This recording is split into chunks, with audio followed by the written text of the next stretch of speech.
Access to phones, internet, and video games are a given part of everyday life. But for sailors deployed on Navy warships, they become luxuries. These ships are designed for fighting, not comfort after all. But starting last year on the USS George H.W. Bush, the USO is installing its own USO centers on board aircraft carriers.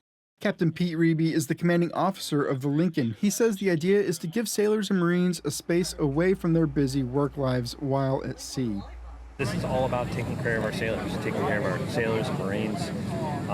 It sort of takes advantage of some of our Wi-Fi capabilities on the ship and increases that for a space for them to, sort of unwind and rest and recharge. The San Diego-based aircraft carrier is now the first local carrier to have a USO center installed. It officially opened with a ceremony Monday.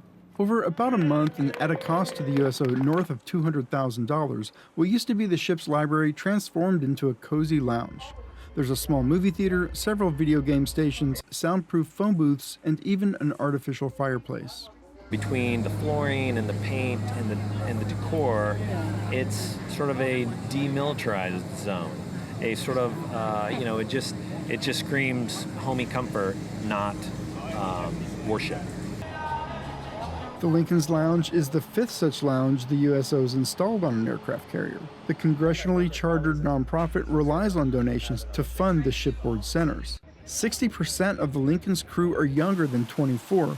Reeby says that means the service has to adapt to the needs of this generation of sailors if it wants to attract and keep people in uniform. If you are not ready to evolve and change with today's youth, you're probably not fit to lead an organization like this.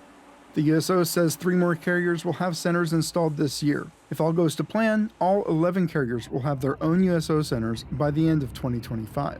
Andrew Dyer, KPBS News.